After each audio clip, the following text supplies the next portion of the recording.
This is Karen with newclevelandradio.net, and it is time for What in the World with Paul Seaburn and his sidekick, John DiNallo. And wow, John, you're not wearing Browns gear today. I don't Karen, don't get him started. Oh, no, please don't. No, I gave that a passing thought, actually, but I'm going to save my Browns gear for Sunday against the Bills, where I'm hoping they will rebound from the loss they had last week, and that's much as gave it a passing thought, and it passed. It passed. It did. All right. Well, for everybody else who's not in the land, as we call it here in Cleveland, this is What in the World with Paul Seaburn. That's me, your host for the next hour. Everybody's favorite weird news show, real news, sometimes strange, always funny. That's our motto. This is the place we hope you come to once a week, or as often as you would like, on YouTube, to catch up on the latest weird news from around the world. And as always, we've got plenty of weird news from around the world today. On the screen as well is our announcer. I really should introduce you as the announcer as well, because you do announcing, but I want to call you that because then you'll want more money. Our That's right, yeah. Producer, co-host, and media mogul at newclevelandradio.net, Karen Hale. There she is, waving away over there. Karen does all kind of wonderful things for us at New Cleveland Radio. Great platform for us to be on. She had wonderful other podcasts for you to take a look at. But as always, we want you to look at YouTube and watch What in the World first. Also on the screen over there is John DiNallo. Hey, John. Hey, Paul. Hey, Karen. Another week, and glad that we're back after. Absolutely. John is our co-host, media, and also the host of What in the World of Sports, and he's got another great sport for us this week as well. So I mentioned that you can see us. Some of you obviously can't see us if you're listening to us on your podcast platform. So but we are on YouTube as well as Spotify and Apple and all those other great platforms. But check us out on YouTube, because we do have a number of photographs. I've got some good photos for it this week. I'll try to describe them for you, but it's always fun to join us on YouTube. You can see what we look like. We always have a good time messing around and messing with the photos. So always a good fun hour at What in the World. That's why we absolutely. Yes. Okay. So I think Bigfoot says, yeah, he agrees. Okay. He sounds a little quiet today. He doesn't quite have the energy. He's disappointed. Bigfoot's disappointed. He hasn't been getting much airtime, and we're like any other podcast. If you're not included in that episode, you don't get paid. So Bigfoot wants more money, obviously, like else does. So good luck. So what we're going to be talking about today on What in the World. Let's see.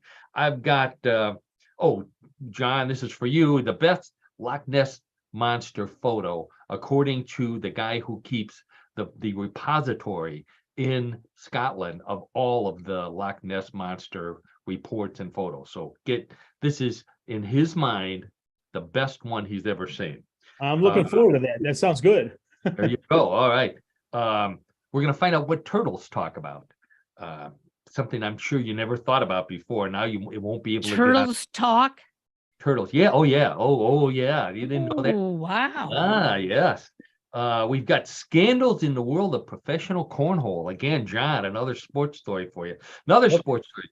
The world's strangest marathon runner. Wait till you see this guy. A crime-fighting witch doctor from Africa. Oh, this is another good one. And we talked about this before. Mike Tyson has a new business, John. So we're going to find out what the boy is selling these days. And it's you can use your imagination. Okay, I will. More odd news and trivia. We've got strange sports, and we'll with John, and we'll play everybody's favorite weird news game at the end. Bluff the co-host. So you want to make sure you stick around for that. Please, if one of the stories we avoid politics, we avoid business, we avoid religion, all the controversial stuff. We want you to stick with us for an hour and get some laughs. If one of the stories doesn't appeal to you, don't worry, I'll be done with it in a minute or so, and we'll move on to something else. So let's move on. So I mentioned on my Facebook announcement, Beer Can Wars. Now, for those of you, we were off last week because of the election, and we certainly aren't going to talk about the election. But 2 weeks ago, John and I have a friend, a mutual friend named Brian, who lives in West Virginia. And Brian heard us talking about Mothman over a couple of shows. So he sent us a nice little souvenir from the Mothman Festival. That's a can of Mothman beer. And I mentioned on the show that he could have sent us a full can, but no, he emptied the can first, as Brian would do. You know, I expect him to do that. So there's this can of Mothman beer, and by the way, as I promised to Brian, it now has a prominent space on my weird stuff shelf, right next to my can of Prince Albert tobacco. In other words, Prince Albert in a can. In a can. So we have another good friend of the show down in Austin, and his name is Mark. And Mark listens to the show while he's exercising every week. So Mark was upset because apparently we talked too much about Brian, and he knows Brian's brother. This is Brian and Mark and I went to high school together. So anyways, that's our connection. And John grew up with Brian and his brother. So right. Mark gets upset and he says, well, I want a beer can on the show too. So I opened up a box from Mark this week, and first thing I noticed was the top of the can. And the top had something that if you're probably under the age of 30, you've never seen, maybe even 40. That is a ring pull tab on a can of beer. Now, John and I pulled plenty of these in our day. Yes, we have. Yes, we did. In fact, one of the things that people used to do, and I'm going to mention this again in a second. Oh, I don't think I have the photo. People used to ring them together. You save them and you hook them together. You bent the little part that was this part over here, and made chains out of them. And there's a famous house in Houston, Texas, where I used to live called the Beer Can House, which was covered with smashed Lone Star beer cans. And it had these chains hanging from the window. It was the weirdest thing you'd ever want to see. The guy drank a lot of beer to get to that point. So anyway, so Mark, and then I looked on the bottom to see if Mark drank the beer because the can felt empty. Well, there's no little can holes in here, so I don't know how Mark got the beer out. The beer itself, the can is from the Republic of Texas 10th annual Chillimpiad. Now, the Chillimpiad was held every year. I have a write-up on it too, because it's been a while since I heard about it. It was a Texas tradition held annually in the second week of September from 1970 till 2002, 32 years. No, it was a regular chili cook-off, as most people refer to them, with one big difference. This one it says the rules were few and simple. Here, 2 rules, Karen, get ready for this. All chili must be made from scratch at the site of the contest. Rule number 1. Rule number 2, women are barred from entering the contest as chefs. So women were never allowed to compete in the Chillimpiad. Not fair. Oh, the ladies, the wonderful ladies of Texas agree. So what they did was they started their own. Yep. As they should. That's right. In Luckenbach, Texas, which was the subject of a famous song by some country singer. And I know all my friends in Texas are going to be either giving me hell for that or sending us a note.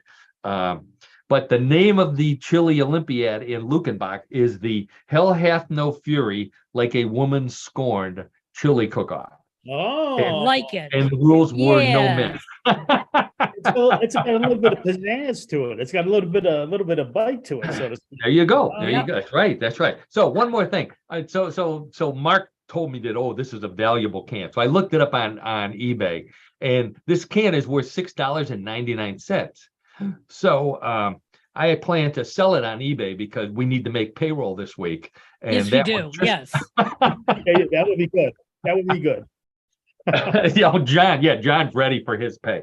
Okay. All right. Well, it's time to start earning your pay, John. Let's get right to the first story here. Okay. So, by the way, thank you, Mark. Thank you, Brian, as always. And thanks for listening. Okay, so Gary Campbell, who is the manager of the official Loch Ness Monster sighting site. We've mentioned him many times. He's been doing this for 25 years. He has the repository, the log of all the Loch Ness Monster sightings. So it's up to 1,143 over 25 years. So he decided this week to come out with the best Loch Ness photo in his mind. Now, this comes from Richard White. It was taken in 1997, and he took 10 photos of it, but this is the best of the 10 photos. So I'm going to bring it up here for John and Karen and everybody watching on YouTube to see. And there we go. So this isn't one of those photos with the red circle on it. So I think you can probably pick it out. John, can you see the Loch Ness Monster on that photo? Oh, yes, I can. And, I hate to be a dissenter again, but it looks like it's hard to discern really what it is. I mean, it's in the water, obviously, right? There's something in the water. That's right. It's in the water. Definitely Loch Ness. I can see that, but it's hard for me to see if it looks like the Loch Ness. I mean, I think of all the photos I've seen of the Loch Ness Monster. This is like a miniaturized sight. Yeah, it really is. And we talk about this all the time. The Bigfoot photos are always blurry. UFO photos, same way. The UFO people have an interesting theory, though. One of the things that many of the UFO people say when a photo doesn't look like a UFO and you don't believe them is that it's going into cloak mode. It has a cloaking device, like from Star Trek, and the reason that could be what the Loch Ness Monster is doing here. He just happened to catch the picture when it's going into cloak, or maybe into camouflage mode, where it's camouflaging itself as a log. A good photographer would have a really good zoom lens to take a picture. That you're exactly. That's all I'm saying. I know. That's you're speaking for the crowd. You're speaking to the choir, Karen. That is okay. What most people say. Why don't they get a better phone? This was 1997, so he probably had a flip phone or. Who knows when he took that? He was hampered by technology at that time. He was hampered by it, not aided. Exactly, John. Now, here's the thing that bothers me the most. And this is a guy, Gary Campbell, is a guy who I respect. He devotes a lot of time to keeping track of the Loch Ness Monster report. He says this is the best photo he's ever seen. This is like saying that the picture that the Goodyear blimp took of you when you were at the Browns game is the best photo ever taken. Good one. That's a good comparison, Bob. Wow. That's about it right there. So anyway, Gary Campbell, thank you anyways for that photo. Let's move on to this one. So Karen doubts that turtles talk. I'm going to take that down here. We don't have to look at that. So this comes from a study in Zurich, Switzerland. So Jorgen Witch Cohen, a PhD student at the University of Zurich, is studying animals, and he has special sound equipment to record their sound when humans can't hear them. And so he's gone to zoos around the world, and he's recorded the sounds of animals, and 53 different species, including turtles, lungfish, and some others. He discovered that although they were previously thought to be silent, turtles can actually communicate messages to each other that are beyond the capabilities of humans. And one of the things that they can even communicate from within the eggs. So even before they're hatched, they can communicate with each other. And obviously they communicate when they want to mate. But there's some other reasons why turtles communicate. What do you think the number one reason why, or the number one message turtles send to each other might be? Where to find food? Oh, good logical answer there, John. Or to be safe from predators. I mean. Oh, there you go. Yeah, warnings. So warning yeah, right. Right. I have no idea. why you go. they Well, would communicate. the number one message turtles send out is, does this shell make my butt look fat? Yeah, no, I No. was going to say something like that. Number two message is there anybody out there who will flip me over? Number two message. Number 3 and 4 were the ones John said. So you're doing good there, John. Oh, good. Okay. All right. So now there's this game called Piggy in the Middle. Have you ever heard of this game, Piggy in the Middle, John or Karen, or anybody out there? Piggy in the Middle. Maybe So- not by that name, Paul, but no, I'm not sure. There by you the go. name. There you go. Well, you'll know it by other names. So there's a story this week about pigs. Obviously, that's where this comes from. Piggy in the Middle is like keep away. It's when two kids have a ball and they put a third kid in the middle, and that kid is the piggy, and they throw the ball back and forth to keep away from Piggy in the Middle.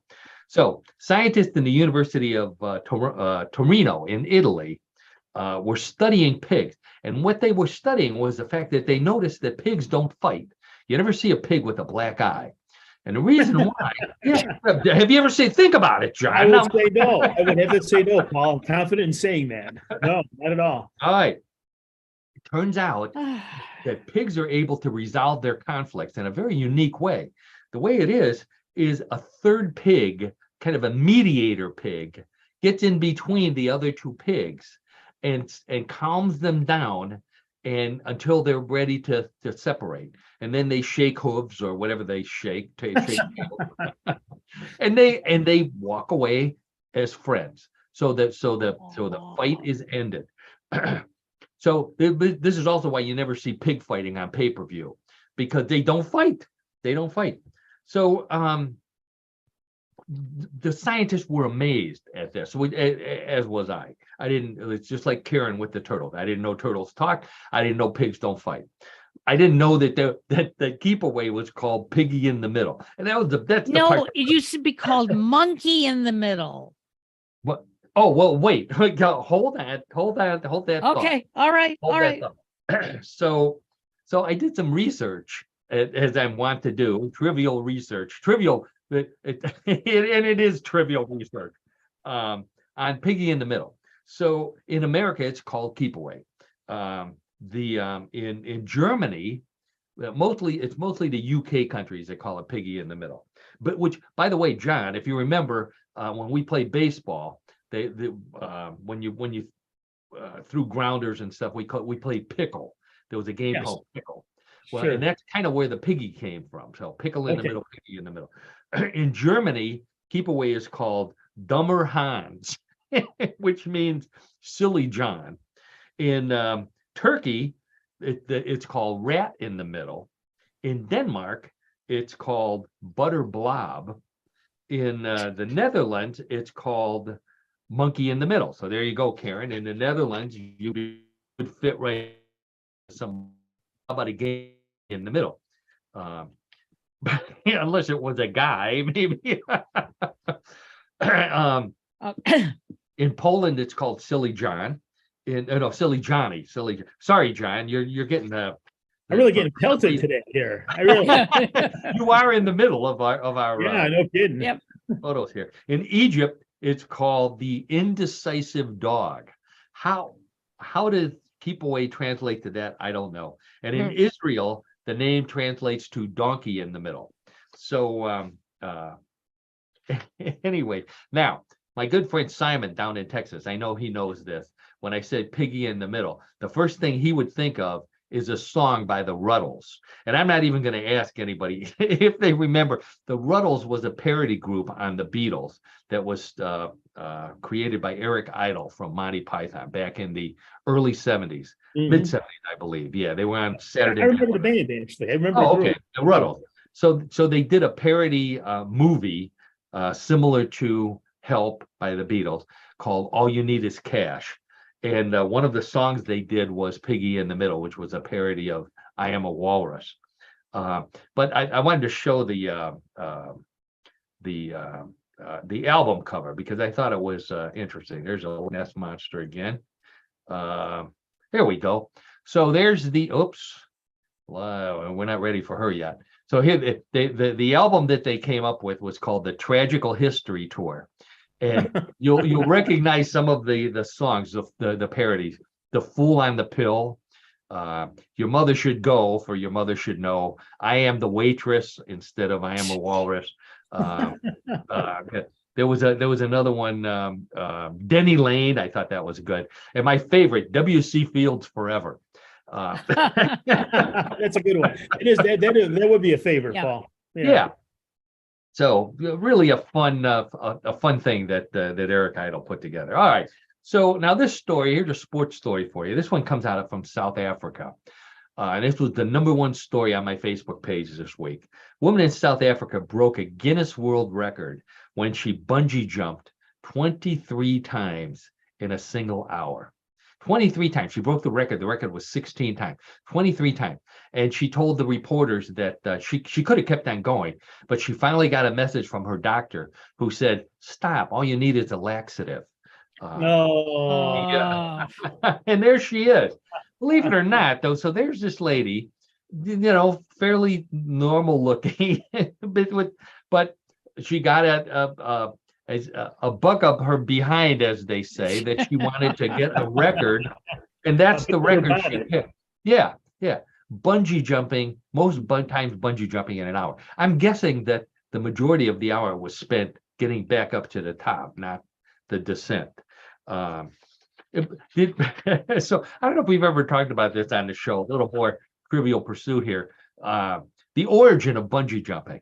The original concept came from from Pentecost Island in, I think it must be in the Pacific, ancient ritual where young men, and obviously this is one of those rites of passage things, they would jump from tall wooden platforms, not with cords, but with vines tied to their ankles as a test of their courage. Now, yeah. That would be a good test. Well, no kidding. Allegedly, there's no spring in those vines. They intentionally hit the ground, but they said that the vines slowed them down enough that they weren't hurt. Which I don't buy, but that's what they told the poor kids. So yeah, the word bungee originally comes from a dialect of English, which means anything thick and squat. Now, what that has to do with bungee jumping, I have no idea, unless maybe that's what you look like if you hit the ground. Yeah. Maybe that's where it comes from. Wow. Yeah. So this was from, it dates back into the 1800s. It was in 1925 and 1928, bungee became the word for a rubber eraser. I don't ever remember calling an eraser a bungee. The Oxford English Dictionary says that the term originated in 1938, and it was about launching gliders using a rubber cord to launch the gliders, like on aircraft carriers. So that's where the original bungee came from, an elastic cord, long nylon case rubber band used for securing luggage. That's the bungee cable that we think of nowadays. Now, this was one of the records for bungee. There's a ton of bungee jumping records, but this is my favorite, and I have a photo. Get ready. So in April 2008, 37-year-old man Carl Mosca Dionisio, I'm not going to make any comment on that, made bungee jumping history when he jumped off a 98-foot tower attached to a bungee cord made entirely of 18,500 condoms. What? Yes, there he is. There's the condom. Somehow they're all woven together. 18,500 condoms. That's him leaving the tower. He survived without any problem. Do you know what he said when it was all over? He said didn't feel the same as the other bungee jump. So.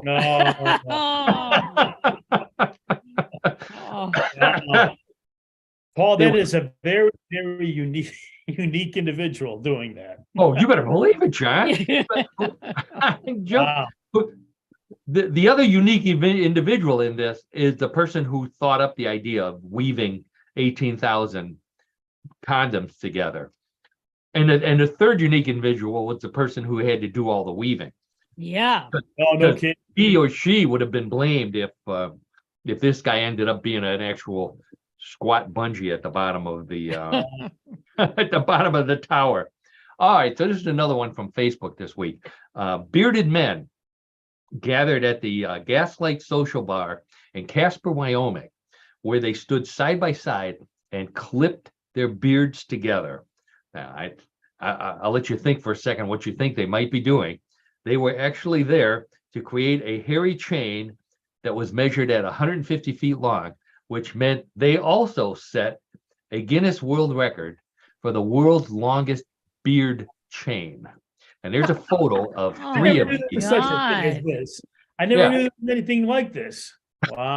Do And these you guys know probably each other? never will. Do these guys know That's each right. other? Out of curiosity, Paul and Karen, do these Pardon? guys know who they are? I mean, know each other, these guys, or no? They did after this was over. Yeah. I get that. I figured as much, but wow. Yeah, I'm sure they're patrons, regular patrons at the bar. This was part of the National Beard Olympiad. Apparently, every year they have all kind of contests for longest beard and things like that. This was for the longest beard chain. Your beard had to be 8 inches long or more in order to participate. Now, my beard, of course, is well under a half an inch or less. If people like me were participating in a contest like that, it'd look more like, the bridal dance at every gay wedding. It's not that there's anything wrong with the bridal dance at every gay wedding. I think it'd be a fun thing to do. They broke the record. The previous record was set when there was an explosion at the Bazooka bubblegum factory, and all the bearded guys just happened to be in the way, and all that gum just stuck them all together. So anyways, that's yeah. Can you believe that? 150 feet. So there's probably a few dozen guys at least in this chain. They're big guys, so there was only room for 3 in the photo. Wow. Okay, now this is one for our Facebook for our podcast friends in the Ohio area, particularly the Cleveland area. But it's interesting to everybody. There's a Japanese chain store called Lawson. Now, I'm sure Karen and John will remember the Lawson convenience store. We're going to talk about that in a second. So this is a Japanese convenience store called Lawson. They recently started selling bags of a flavorless candy that tastes like nothing. Flavorless candy tastes like nothing.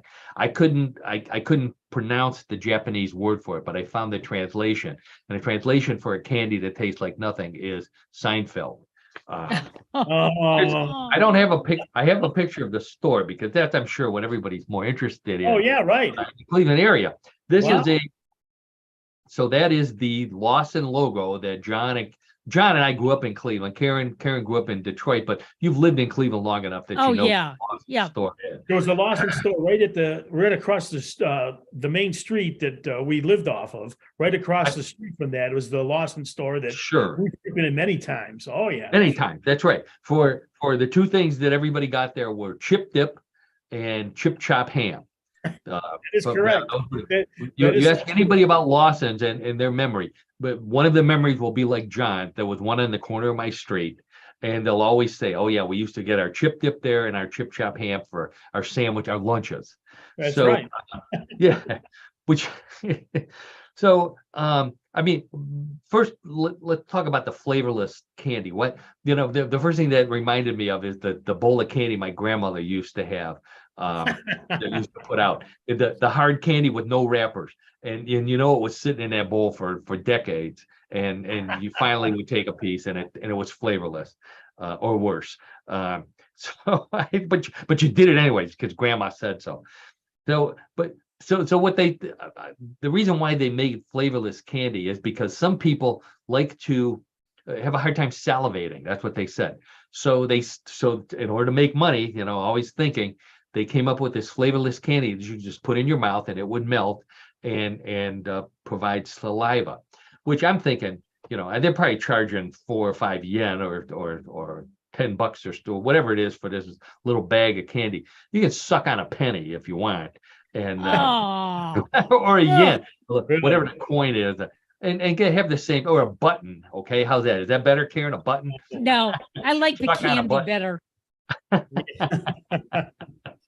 So Oh, anyway, so the Lawson store originated in Cuyahoga Falls, right down the street from where the three of us are in the Northeast Ohio area, Cuyahoga Falls, in 1938, and it was and became famous. It was a typical convenience store back before convenience stores were as popular as they are now.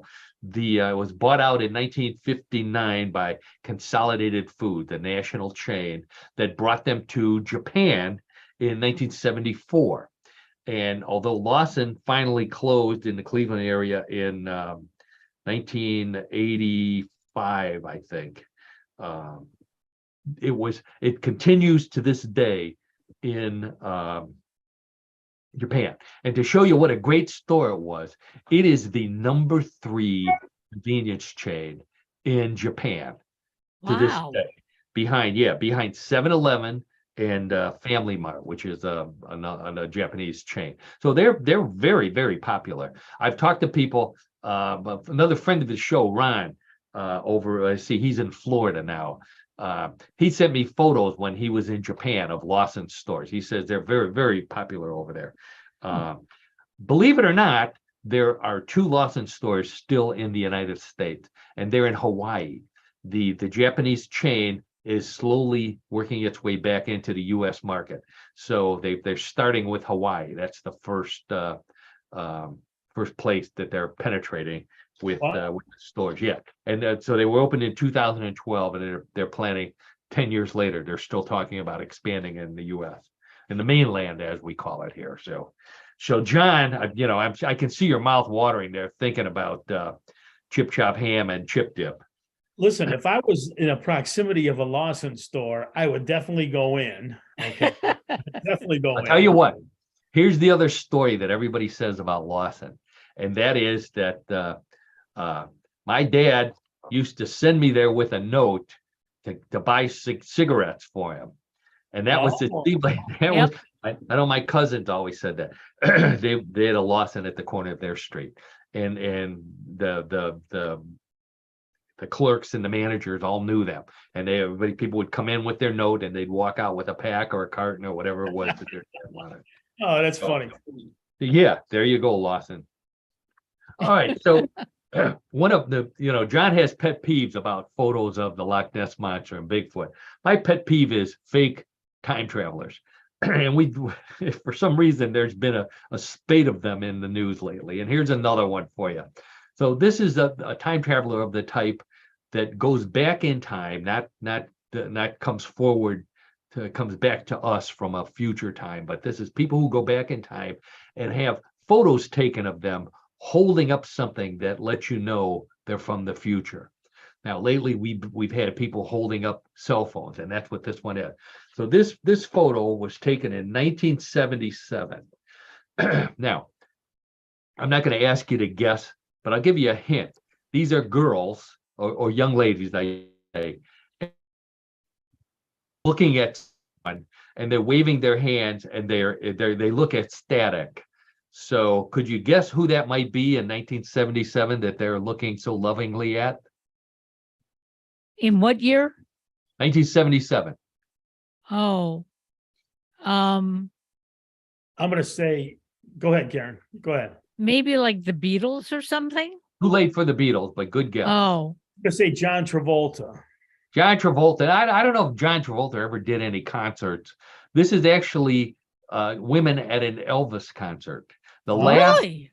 Okay. Yeah, Elvis's last concert. So they found this photo and they conveniently circled the object in there so that you could see it. It looks like one of the girls is holding what appears to be a modern cell phone in order to either take pictures of Elvis or hold, because she didn't have a lighter, to hold it up with a light on so he'd sing Jailhouse Rock or whatever it was that she wanted him to sing. So people are convinced that this is an actual cell phone that the girl was holding. Now, experts, which means people with common sense, say it's probably a camera. cameras were not banned back in those days, and the little smaller cameras were coming out, and that's probably what she was holding in order to take a photo of the king. So It somewhat looks like a flask, actually. yeah, like there's a little flash sticking up on the top. But Yeah. you know, think about it, John and Karen and everybody out there. If you were to go back in time, say to go back and see Elvis, would you go to his last concert? You know, that was when he was already bloated and you know, losing his voice. Or you know, I would go to maybe to his first concert. I'd like to see him when he first started out. What do you think? If not then, when he was in his prime, obviously, right? When he was at the height of his popularity. Yeah, Yeah. the mid '60s maybe, or the Right, right. That would be the time early frame. '70s. Yeah, late '60s, early '70s. Sure. I'd like to see one the first time he met Anne Margaret. I think it'd be cool to be there because I know they had a very romantic, hot romance going on. But Sure. but the thing I'd really like to see, I'd like to be there the day that Elvis first tasted deep fried peanut butter and banana sandwiches, because I would like to tell him, don't do it. Don't eat it. Not good for your health. It's not good for your health. In Right. 1977, No kidding. you're going to be sitting on the pot. Yeah, right. Yeah, sure. So anyways, Very good. all right. Now, witch doctors. I love witch doctor stories. So this one comes from Kenya. So a woman in Kenya called the police, and she said she raises livestock, and she said somebody stole my cow. Two men stole her cow, and she said, you know, come on out. You know, I know who they are. Come on out and arrest them. And the police did not respond fast enough to her satisfaction.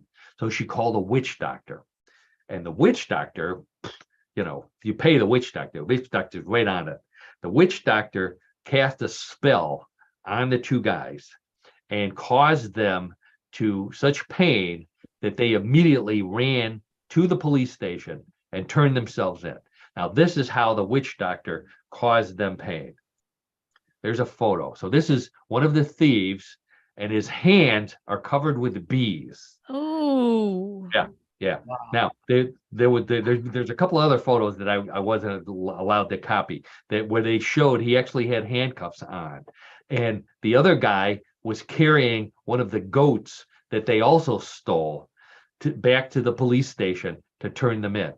So once everything was done, and the police said, we have your cow, ma'am. The witch doctor, they called the witch doctor, and the witch doctor ended the spell, and the bees flew off. Honest to God, this is if you don't believe me, tune in next week to this new show, Law and Order Special Voodoo Unit. This is the first show it's going to be on. This is what we need. This is what we need in the United States today: crime-fighting witch doctors. You know, you don't want to wait for the police. You don't want to take the matters into your own hand. For $10, call the police, call the witch doctor. You know, send them PayPal or you know, whatever, Venmo, and they'll cast a spell on whoever stole your whatever it is that you're looking for. So, witch doctors. To talk about witch doctors always reminds me of a great old song called the Witch Doctor Song. Remember that song, Yep. Karen and John? Yes, I do remember that song. Very Yes. romantic song about a man who wanted to help from a witch doctor to entice his girl to go out with him. And what did the witch doctor tell him to do? Oh. Oh, I Witch forget. doctor told him, ooh, ooh, Yeah, ching, yeah. bang, walla, walla, bing, bang. It comes back to me now. That's right. We were strange people when we were kids, folks out there. That song was written and recorded by David Seville. David Seville later became very famous as the only Chipmunks. human in the Chipmunks. There you go, Sure. Karen. Thank you very much. Alvin, Theodore, and Simon. David Seville was the genius behind the Chipmunk. Now, I left that photo up because I want to turn to the next photo over here. So the Witch Doctor song was #1 in the United States and in, I believe, in Europe for 3 weeks in 1959. And that was the whole song. That was David Seville singing. I called the witch doctor and I asked him what to do, and the witch doctor said ooh ee ooh ah ah. That's the whole song. Okay. Now this album cover could never be published today. It's far too offensive to too many people. However, I put it up because I wanted to point out how times have changed, because this album, not only was it number one for 3 solid weeks on the Billboard chart, it sold 1.4 million copies in the United States during that year. It was number 4 overall in that year, and it was the number 1 R&B song. Now, John and Karen, you remember the song. This is not a rhythm and blues song. It's a novelty song. It's a But- novelty song for sure. Yeah. What they said is that it was so popular with Black radio stations and their listeners that it didn't matter what was on the cover. Everybody loved the song. Everybody absolutely loved the song. And something to think about, when we get offended by things. Sure. It was a song that crossed boundaries. even to this day. So anyways, I thought that was It's very interesting, Paul. Very I'll interesting. take that down. Yeah. So we don't have to take a look at that. Okay. 2 chefs in we always have some food stories here. 2 chefs in Boston broke a Guinness World Record by assembling a 7-foot 1 inch wide sushi roll. That's 7 feet and an inch wide, Wow. using 2,000 pounds of rice, 5,000 pounds of salmon, 5,000 pounds of cucumbers, thousands of those seaweed sheets, and millions of sesame seeds. Missed out on a second record because the judges were trying to taste it, and they were presented with 500 pounds of wasabi, and the smell just knocked them right out. And they were supposed to eat it with chopsticks. They tried eating it with chopsticks. That they couldn't. The chopsticks were too big. They donated them to a local company that was installing telephone poles. So that helped. I think I might have a picture of that. Do I have a picture of that? Let me check before. Oh yeah, there it is, right there. Let's bring that up here. So you can take a look at what a 7-foot wide roll of sushi looks like. So Ooh. obviously they didn't do a whole lot of chopping to make this. No. Definitely. Pretty much it's whole cucumbers and whole salmon fillets in there. Really. Yeah. So it did not go to waste, and that's the reason why I wanted to bring the picture up. They donated it to a Boston homeless shelter. Now, I've been to homeless shelters. I've known people. I can just imagine what the guys at that what the people at that homeless shelter in Boston said. They said, "Hey, you couldn't have made soup." Something like this. What about the world record for soup? Yeah. Oh, Anyway, so on the subject of food, the another taste treat from Japan, the hot new dessert sensation in Japan. Oh, and you're gonna love this, crab ice cream. You can probably get it at Lawson. I bet you can get it at Lawson. Oh no, there's that. I guess they don't have it there. Oh, that was what the picture from Lawson was from. Yeah, you can get crab ice cream at Lawson. Vanilla ice cream with chunks of real crab meat swirled in it. boy. Yuck. Yeah. That's terrible. Believe it or not. That's terrible. Believe it or not.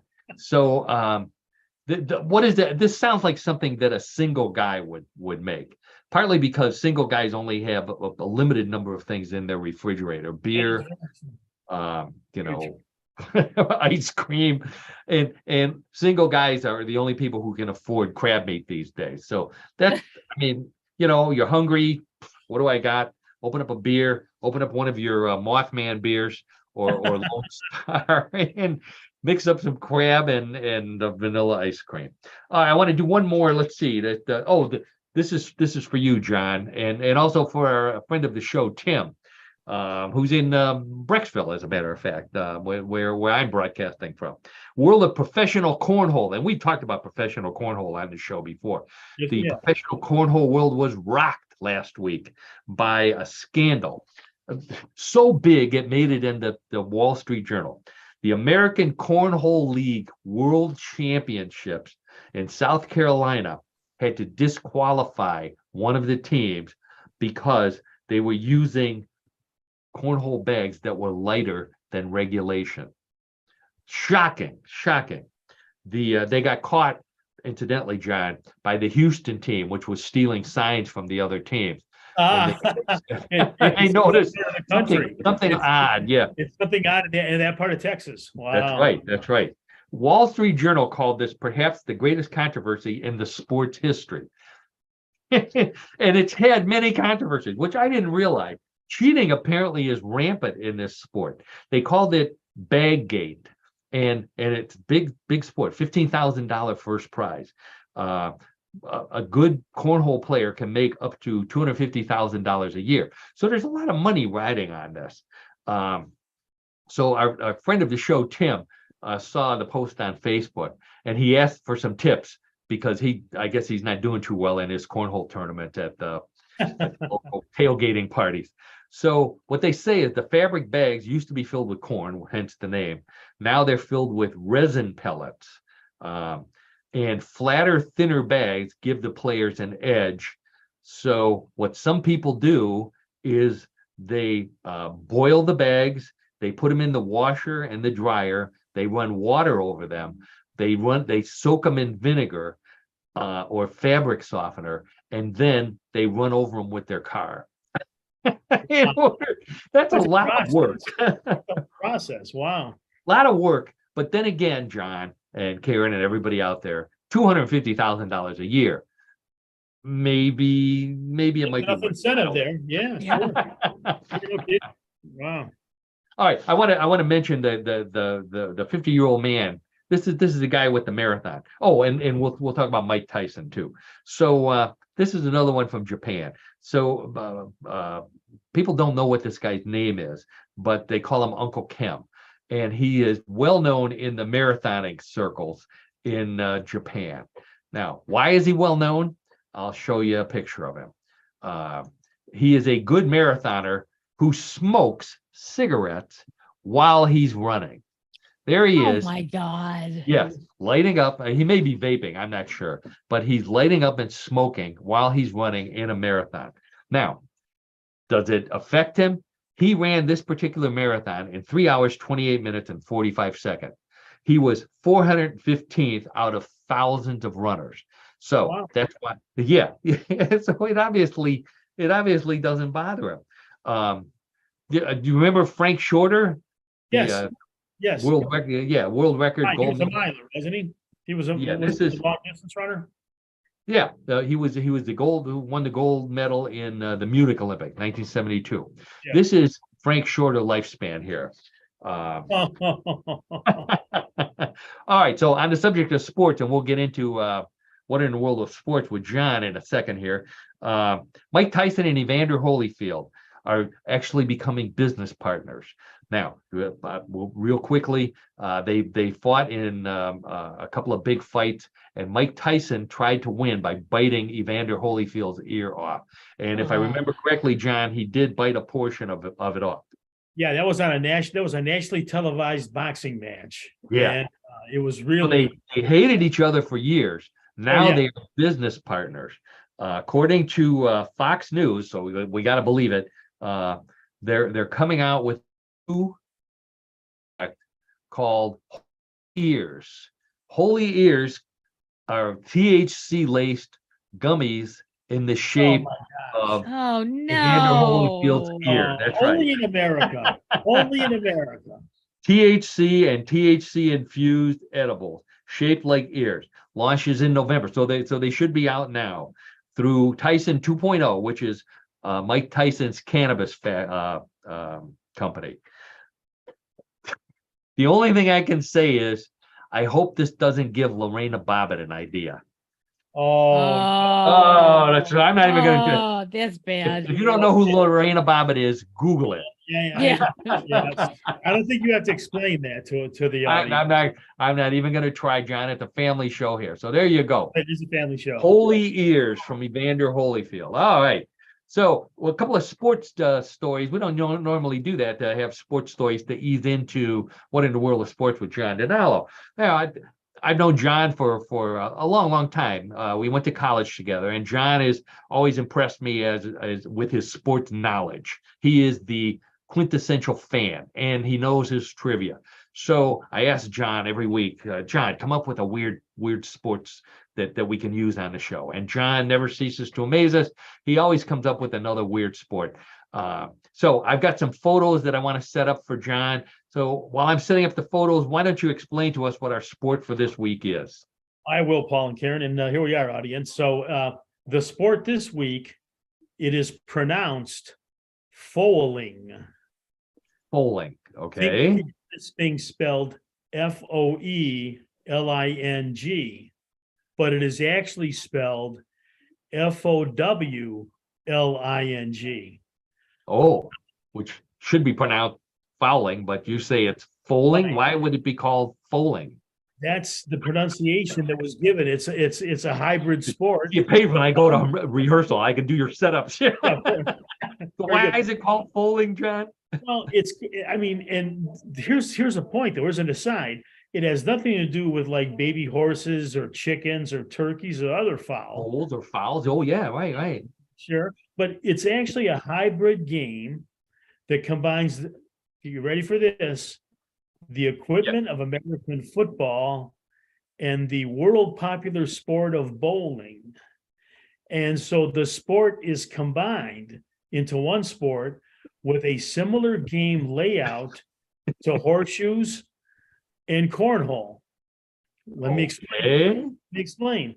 All right. In 2001, Chris Hutt, Hutt, and a bunch of his friends were enjoying the Indianapolis 500, and they were tailgating.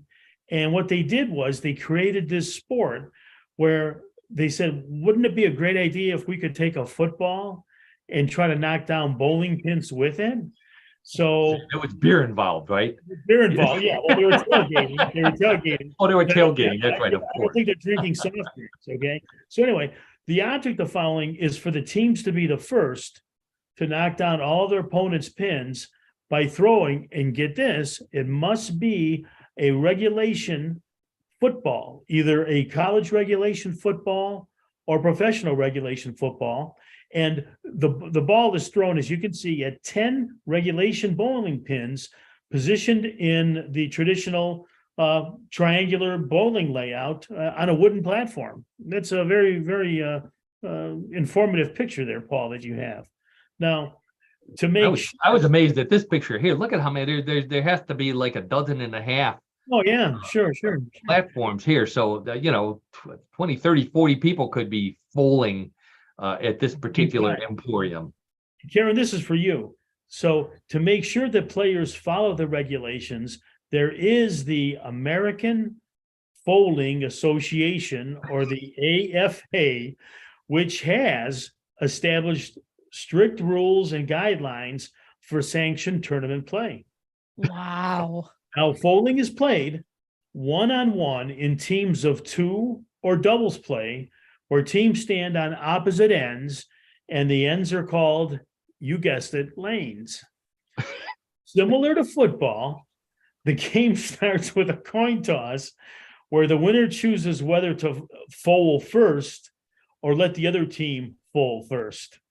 Each team alternates throwing the football at their opponent's pins while alternating foalers within the team. So it's got to be done fairly.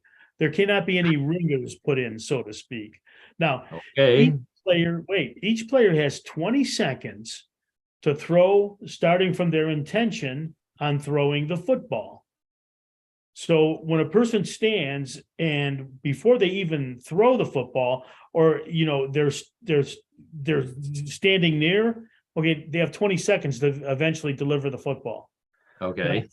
And an imaginary foul, and that's FOUL, foul. Well, that kind of foul. Okay. And that is designed, which cannot be crossed while throwing. Now, men are allowed to throw anywhere behind the back edge of the lane, and women can throw from anywhere behind the front edge of the lane.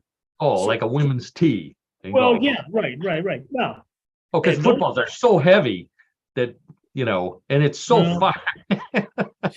I just Karen's think shaking her head on that. I know. I don't know. well, you know what's so funny about this, though? I'll make a quick note here. I mean, you think of a bowling ball taking down 10 pins, okay, right? And the bowling ball is, it's heavy. It's got some density to it. A football is not that dense. It really isn't. But at any rate, that's the game. At That's no the game. time, right?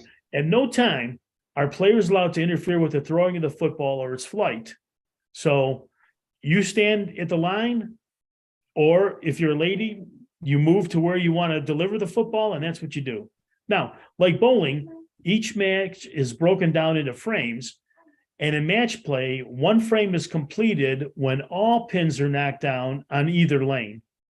The team that accomplishes this first wins the frame, and the game is over when a team wins 2 of 3 frames.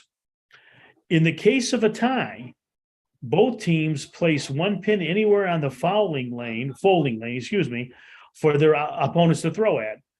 And then a coin toss determines who throws first, and then no equalizer throw is allowed. The team that knocks down... They got to knock down one pin and one pin only. That's right. The team that knocks their opponent's pin down first then wins.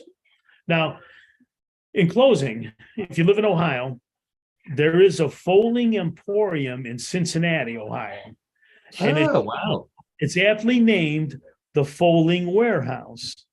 Now, be sure, if you're in the area, to make reservation, because the owner expects to soon be swamped with players who no longer play for the Cleveland Browns. Oh, the poor Browns. I'm a diehard Browns fan, going back to the 60s, but, The way they've been playing, they're probably not going to do good at folding either. Well, they'll be playing a sport with the football, Paul and Karen. There you go. By the way, John and Karen and anybody watching on YouTube, this particular photo right here is from the Folding Warehouse in Cincinnati. So that's a pretty impressive looking facility there for lots of people to participate in folding. So I'm surprised we don't have one of these in Cleveland. Well, I think it's a chain because there's quite a few up in Michigan. I think that's what started. There you go. Yeah. Okay. Wow. You know what I find interesting? If you're a fan of Cincinnati sports, if you look on the far wall, there's the logo of Xavier University and the University of Cincinnati. Yep. Oh, very good. That's right. Two fine basketball schools. Oh, and lately, I think one of them's been a good football school as well. So yeah, Cincinnati. This is a sport for men and women. That particular lady looks like she just knocked down all the pins. So she's very happy, doesn't she? Yeah, she looks happy. It's a victory stance right there. There you go. That's right.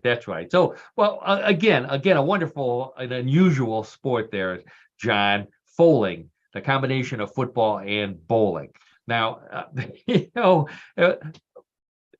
this is a fairly new sport. John said it originated in 2001. But as I mentioned before, John and I went to college together long before 2001. And we did some things that we really don't remember too well. Please remember well. That's a good point. Fortunately, there's photos to document them. And then in particular, John, you probably don't remember this. I didn't until I looked at the photo. But we attempted to, someone told us about a sport very similar to this back in college. And apparently we didn't listen to the instructions correctly when they said, they said it's a combination of bowling and football. And so we came up with the sport, but we played football with a bowling ball, and that didn't really work that well.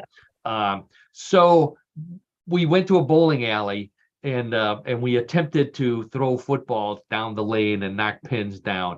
And what happened was, I'm not sure if it was you or if it was myself, we violated the rule of interfering with the football as it was heading towards the pin. Yes, we did. Yeah. And there's what happened. Oh my God. So this poor guy, I'm not sure if it's me or John. I can't tell by how much hair the person has. Or, Well, that was a long but time ago, so we had a full head of hair at that time. there you go. They're face down in front of some bowling pins. It looks like they got hit in the head either by a pin or a ball or possibly both. So anyways, bowling, the sport of the week, bowling plus football. John, as always, what a great sport. Thank you so much for all of that information. Very welcome. And, Very welcome. I think another sport that I think we could participate in. We ought to at least open a franchise. I think that would be fun. So at the end of sport, that means it's time for no, it's not. It's time for Bluff the Co-host, everybody's favorite weird news game. If you've never played before, never listened before, rules are real simple. We don't need a commissioner for this. I have 3 stories similar to the ones I've been telling all afternoon. One big difference, those were all real. In Bluff the Co-host, they could be real, they could be a bluff, any or all. It's up to Karen, John, and those of you playing at home to determine which is which. The wagering is allowed in all states, I think, except Georgia. So place your bets. And let's get right to story number 1. Okay, story number 1. This is why you should wait until at least after Thanksgiving to put up your Christmas decorations. A man in Wisconsin couldn't wait to get his life-size reindeer out of the attic and set up on the front lawn. So he put them up on November 1st. Unfortunately, he ran out of time and left one inside the house, where a horny male buck deer from the nearby woods saw it. The buck used its horns to bust through the front door and asked Prancer to dance, or Dancer to prance, which is when the man came home and scared the buck. Wildlife officials had to be called in, and they lured the buck out, but not before it destroyed the man's living room. At least we know what he'll be asking Santa to bring him this year. All right, so the man who left one of his yard reindeer in the house, a buck broke in and attempted to have its way with it before it was able to be lured out. Real or bluff? What do you say, Karen? Well, if there were deer in the front yard, why do you have to break into the house? I mean, come on. Breaking and entering, that's illegal. So, but I'm going to say this is why you tune into What in the World, to learn That's things right. like that. but I think that the deer broke in. Yeah, sure. Oh, okay. So you say he broke the law. The Yeah, deer broke yeah. the law. Real story. Okay, John, how about you? Yeah, I agree with Karen. I think that's a real story. I think I could see a buck trying to have its way with this reindeer in the house. If he can see, if the buck can see it, he's going to go after it. So I'm going to say it's real. Would you pay to see that, John? No, I don't think so. I don't think so. Okay. Oh my I God. already have a bad visual of it. I already have a bad. I know. Yeah, when it's going to have a hard time wiping that one out of your head. I got it. Okay, so John and Karen both say that that's a real story about the buck breaking in and having its way with a yard reindeer. Let's check with the judges, and the judges say, "Holy smoke!" They've both started with a win. That is a story. Very How good. about that? Okay. All right. Well, let's. I'll help you get that thought out of your head, and let's move right to story number 2. Hands on the buzzers. They say, so the score is 1-1. They say if you want to make more money, you need to eliminate the middleman. That's what a dairy farmer in Germany decided after seeing how well garlic butter was selling at the local grocery. He set aside 5 of his cows and added garlic to their daily feed, then used their milk exclusively for making butter. Sure enough, the butter tasted like garlic butter, and it is now an all-natural bestseller at the local market, where the farmer no longer has to give a cut of his profits to the company that used the butter. He's now adding vanilla to the feed for making all-natural vanilla creamer and strawberries for strawberry cream cheese. Okay, so the dairy farmer in Germany who added garlic to his cow's feed and ended up with garlic butter. What do you say, John and Karen? Real or bluff? We'll start with John. I'm going to say real. German farmers, they've been known worldwide to come up with new ideas and new ways of producing food. So I'm going to say that's true. It's true. John says it's true. Those German farmers, they have ingenuity. Okay, Karen, how about you? What do you say? I have to say this is fictitious because would they add Hershey chocolate syrup to their food so they produce chocolate milk? Chocolate milk. I think that's a good idea. So you're saying, But that's not the way they do it. well, I mean, they do things differently in Germany. Yeah. So maybe it doesn't work for chocolate milk, but it certainly worked for garlic. So I think you've created a great story. okay, all right. So Karen says it's a bluff. John says the all natural garlic butter from Garlic Feed is real. Let's check with the judges, and the judges say, well, obviously the score is now 2-1, and the person with 2 is Karen because it was a bluff. That's right. Congratulations, Karen. Wait a minute. All right. Wow. All right. No. Okay. Good. I was Good good down analysis the wrong there, path Karen. on that one. Okay. Especially I was worried about that too. That whole chocolate thing. So Karen got it. All right. Well, so John, this is up to you. Points are doubled in round number 3. So this is your chance to move ahead with the third story. Hands on the buzzers. One of the most famous paintings in the world is Edvard Munch's The Scream, which used to be on display at the National Museum of Norway. It used to be until recently, when protesters forced the museum to temporarily take it down. The protesters claimed, get ready for this, that the painting was offensive to extraterrestrials. That's right. A group calling themselves Friends of ETs claimed that Munch had correctly painted a space alien with a big head and big eyes, but they themselves are in regular contact with aliens, and aliens would never scream like the one in The Scream. The museum guards thought this was a prank until the protesters took out eggs to throw at the paintings. They were arrested and banned from the museum, which will be opened as soon as they find out if there are any more ET defenders around. Okay, so the Friends of Extraterrestrials who believe that the Scream painting was an alien and aliens don't scream. What do you say, Karen? Real or bluff? I think I've heard this story. Therefore, I think it's real. Okay, Karen says it's real. I think we need to find out what Karen listens to. Okay, John, what do you say? Real or bluff? On one hand, I think it's preposterous. Okay. But to Karen's point, I think I've heard a story related to this also.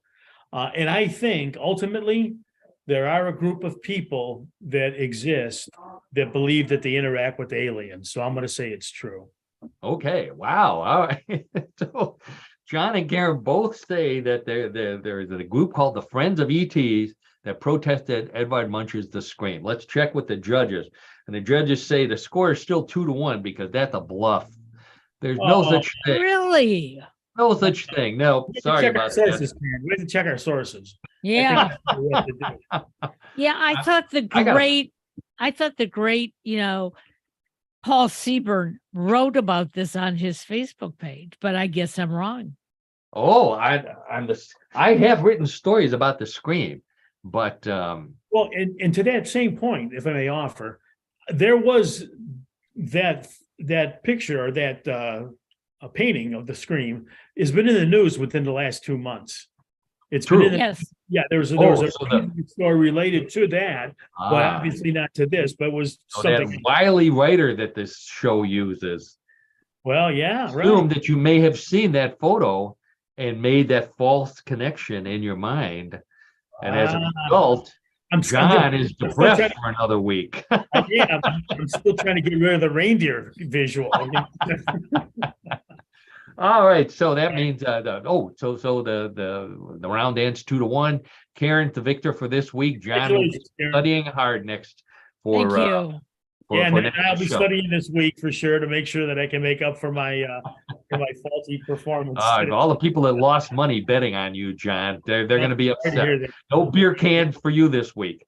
So there you go. Anyway, that brings us to the end of What in the World, everybody's favorite weird news show. Real news, sometimes strange, always funny. I want to thank all of you for listening out there in podcast land.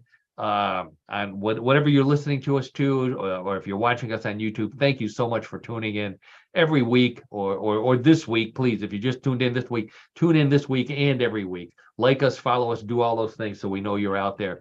I'm on Facebook, so you can send us messages. If you log on while we're live, you can send messages to Karen as well. I want to thank Karen, our media mogul at newclevelandradio.net, and our co-host. Thank you for everything you do for the show. Please tune in to newclevelandradio.net, find our podcast as well as the other great podcasts Karen has. And as always, my old friend John DiNallo, thank you for everything you do for the show. Thanks for being here and being a good foil and trivia buff and all that stuff. So, oh, thanks, Paul. You and Karen. It's been always a fun week. I really missed doing the show last week, and glad that we had a good show today. that's Absolutely. right. Well, A lot more fun than watching the Browns, as they say in Cleveland. So, Oh, yeah. whatever. Have there a you go. great On that day. note, I think.